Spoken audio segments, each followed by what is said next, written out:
Ano ang sabi? Today pag-usapan natin ang akala mo same-same lang pero pag tinignan mong mabuti, iba na to. May mga nagbago, may nag-improve syempre. Pag-usapan natin yan. Ito po ang 2025 Honda PCX 160. Let's go!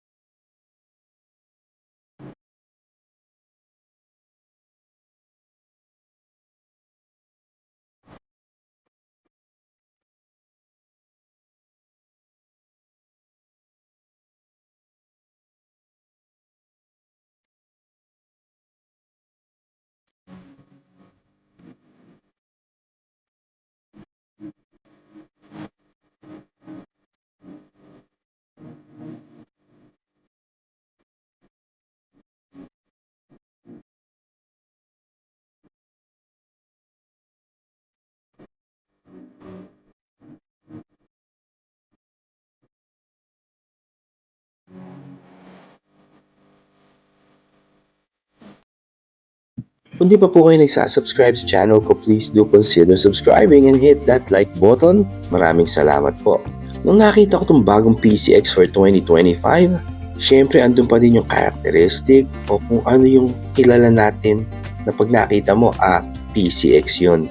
Yung jet ski na look niya dahil nga yun ang dating niya, dahil malapad ang harap niya, andun yung boomerang shape na headlights, na naka-naked handlebar and all the way sa side profile andun yung shape na parang ang jet ski, and that is all okay. Kita naman natin na ang daming tumangkilik dito kahit saan ka pumunta, makikita mo siya dahil masarap nga siyang gamitin na pang daily commute at pang long ride din.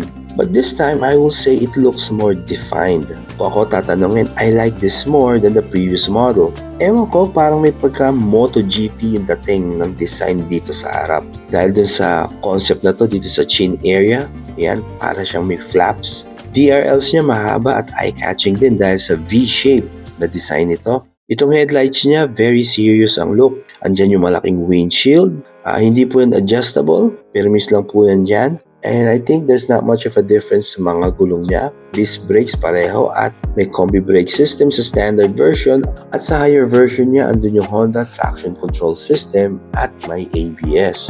Dito sa side profile niya, pag dito kasi makikita nyo na parang alang pagkakaiba from the previous version. Very PCX ang dating talaga. Andun yung parang jet ski na look pa rin niya. Pero apart from that, dito makikita na talagang masasabi mo na this is a very elegant scooter. Talagang halos isang kulay lang makikita mo. May mga ibang kulay din. Meron din silver at white na elegante rin ang dating dito sa standard version. Sa higher version naman niya, sa road sync version, andun yung matte gunpowder black metallic at ang pearl fadeless white. Dito sa likod naman, medyo may pagkakaiba ang setup ng ilaw. Ganun din, masasabi ko na it's more defined at di siya sobrang kalaparan ng look. Mas nagbe-blend siya ng mas maganda, maayos sa kabuuan ng shape ng motor. Taillights at headlights niya, mga LED po yan. Isa lang po sa maraming features ng bagong PCX yan, the all LED headlights. Pag upo nyo kasi dito sa motor na to, mapapansin nyo agad na may cover na ang handlebar niya. Di na siya yung naked na kamukha dati. May mga gusto na, alam nyo yun, naka-naked handlebar ang setup na sanay na kasi sa ganun na look. Pero ngayon, iba naman. Mas stylish nga naman pag naka-naked handlebar. Pero apart from that, para sa akin, mas maganda na nangyari. Itong bago niyang instrument panel, ang ganda niya. TFT display po yan. Pasensya na kayo, ala pong battery na naka-install dito sa unit na to. Kaya hindi po natin siya makita. Pero alam ko, nakita nyo na po siya sa ibang videos at kahit dun sa commercial ng Honda para sa bago nilang PCX.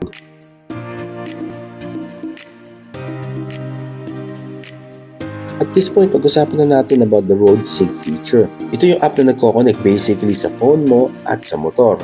It offers several benefits, kamukha ng navigation, turn-by-turn direction, voice guidance, kaya mas madaling ma-navigate, lalo na pag medyo unfamiliar na yung area, mas nakakapag-focus ka sa pagdadrive, hindi dun sa phone mo pag nagna-navigate. Phone calls, messages, nanonotify kayo, maririnig nyo pag may tumatawag, very useful, at nakakapag-play kayo ng music. At may mga iba pa pong ginagawa yan na nai-inform sa inyo, nanonotify kayo dun sa phone nyo.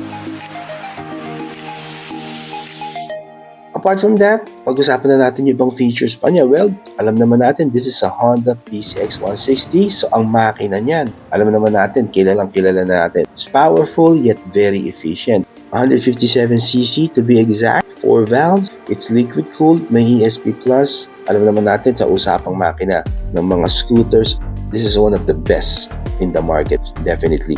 Sa category ng 150, 155, 160cc na mga scooters, makakaasa ka ng reliability at performance, and parts are always accessible.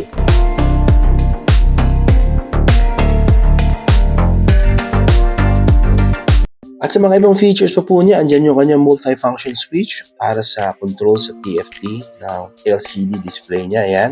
USB charging ports meron. Okay naman yung kanyang compartment dito sa harap, front pockets. Hindi lang ganun kalaparan, pero meron po siya. May passing light, ayan. New rear suspension po, yung naka-subtop. Mas maganda ang performance yan, di hamak kumpara sa standard na suspension.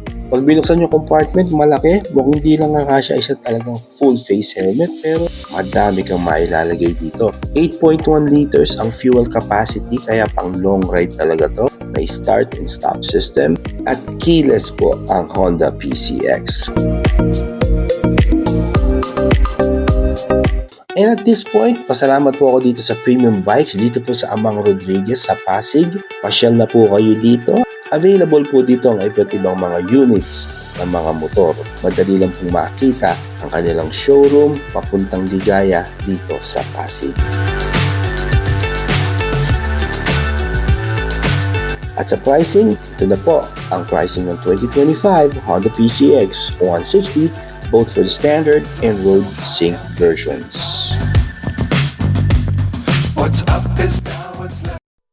Sa pagtatapos, ito ang maganda sa motor na to, kagaya nito. Kasi hindi mo na kailangan i-convince kung sino man o sarili mo kung nagpapala ka ng bumili ng motor at nakita mo to at nagustuhan mo. Kasi lalo na ngayon, tingin ko hindi naman siya ganun sobrang mahal. Sakto lang. Kaya in a way, simplihan na lang natin. Pag binili mo to, maganda siya, elegante siya, panalo ka dito. Ito po ang 2025 Honda PCX 160 with road sync. If you found some value in this video, please do consider subscribing and hit that like button. Maraming salamat po. Ride safe and I'll see you on the next one.